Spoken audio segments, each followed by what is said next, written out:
Lalo pang dumami ang bilang ng mga debotong pumipila sa pahalik sa Nazareno sa Quirino Grandstand sa bisperas ng Pista ng Jesus Nazareno. Ang detalye sa Balitang Pambansa ni Rod Lagusad ng PTV Manila. Live, Rod. Joshua, ngayong besperas ng Pista ng Jesus Nazareno ay mas dumami pa ang bilang ng mga deboto na nais makaisa dito sa tradisyonal na pahalik dito sa Quirino Grandstand. Ang iba sa mga nakausap natin ay magdamagan na o hanggang sa Misa Mayor mamayang hating gabi o sa pagsisimula ng traslasyon ay mananatili na dito. Kumpara kahapon, mas sumaba pa ang pila ng mga deboto na nais makiisa sa tradisyonal na pahalik ngayong besperas ng Pista ng Jesus Nazareno. Umabot na ang pila sa Roxas Boulevard. Hindi naman alintana ng mga deboto ang init ng panahon habang naghihintay. Anila, maliit lang itong sakripisyo sa biyaya na kanilang natanggap. Isa sa mga pumila dito ay ang senior citizen na si Nanay Lucita, na kahit nasa dulo ng pila ay hindi niya to iniinda. Hindi naman niya napigilan na maging emosyonal habang ikinukwento ang naging tulong sa kanya na Nazareno. Pinagaling niya ako hanggang ngayon. Kahit maraming pila, kahit mapuyat kami, tutuloy ako kasi siya ang nagpagaling sa akin. At hindi na ako nakakalakad, binubuhat na lang ako. Binubuhat ako, dinala ako sa kanya sa Quiapo. Nagsimula yun na yun. Guminaway katawan ko.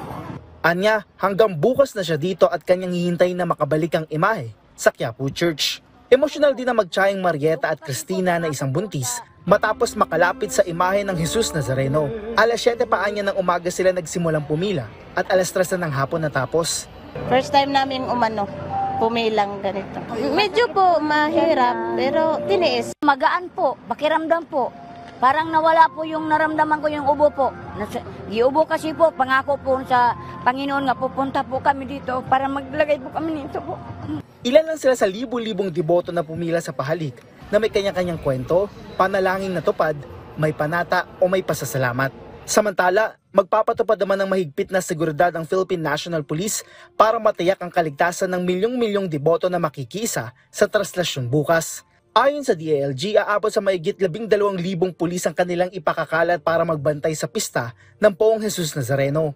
Sa ngayon po ay wala po tayong namomonitor na anumang seryosong banta at syempre yung ating mga intelligence operatives ay mga nakasibilyan po yan at halo po doon po sa ating mga participants po ng traslasyon at magmamasid po sila doon para kung may mga namomonitor po sila ay mabilis na i-report po doon sa mga unupokmadong polis po natin na nakadeploy po. Una nang sinabi ng PNP na makikipag-ugnayan sila sa security plan ng lungsod ng Maynila, iba't ibang government agencies, stakeholders, habang ang PNP Highway Patrol Group naman ang mga ngasiwa sa traffic flow.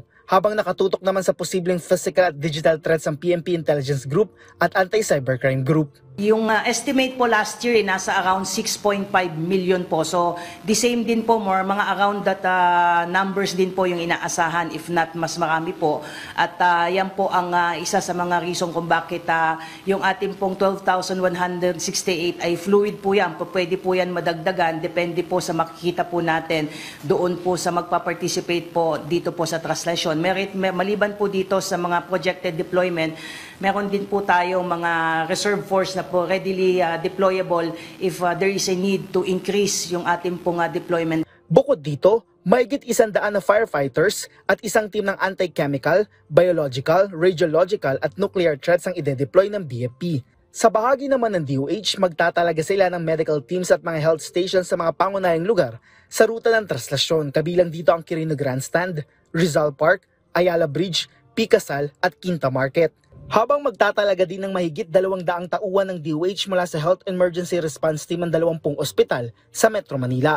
Aabot naman sa 1,000 volunteers ng Philippine Red Cross ang nakakalat sa mga lugar na dadaanan ng prosesyon. Joshua, base sa datos ng Nazareno Operation Center, as of 5 p.m. ay nasa higit 9,000 na ang mga debotong nakilahok dito sa tradisyonal na pahalik. Sa mga oras na ito, past 6 p.m. na ay marami pa rin ang nakapila na nais makahalik o makalapit dito sa poon ng Jesus Nazareno dito sa Quirino Grandstand. May dalawang pila yan pero parehas mahaba. Itong pila para sa mga senior citizen, persons with disability, may sakit at mga buntis. Samantala, may pila din para dun sa mga iba pa, yung mas nakakabata. Pero isa sa mga nakausap natin dito, ayon sa kanila, ito ay maliit na sakripisyo lang sa mga biyayang natanggap nila mula kay Jesus Nazareno. At itong haba na to, makikita natin ay umabot na o nag-spill over na sa bahagi ng Rojas Boulevard. Samantala, dito mismo sa bahagi ng Quirino Grandstand ay nagpapatuloy ang programa kung saan kanina bago ito ay nakasimulcast o napanood dito ng mga taong nandito sa Quirino Grandstand ang misa para na nangyayari dyan sa Quiapo Church na bahagi ng Fiesta Mass o yung 33 misa na gagawin na nagsimula kaninang alas 3 ng hapon at magtatagal hanggang bukas, pista ng Jesus Nazareno. At kapansin-pansin din dito sa Quirino Grandstand na marami ng mga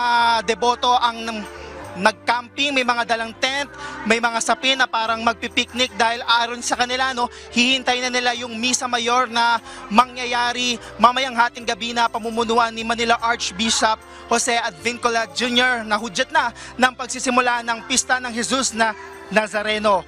At yan muna, Joshua, ang latest mula dito sa Quirino Grandstand. Balik sa'yo.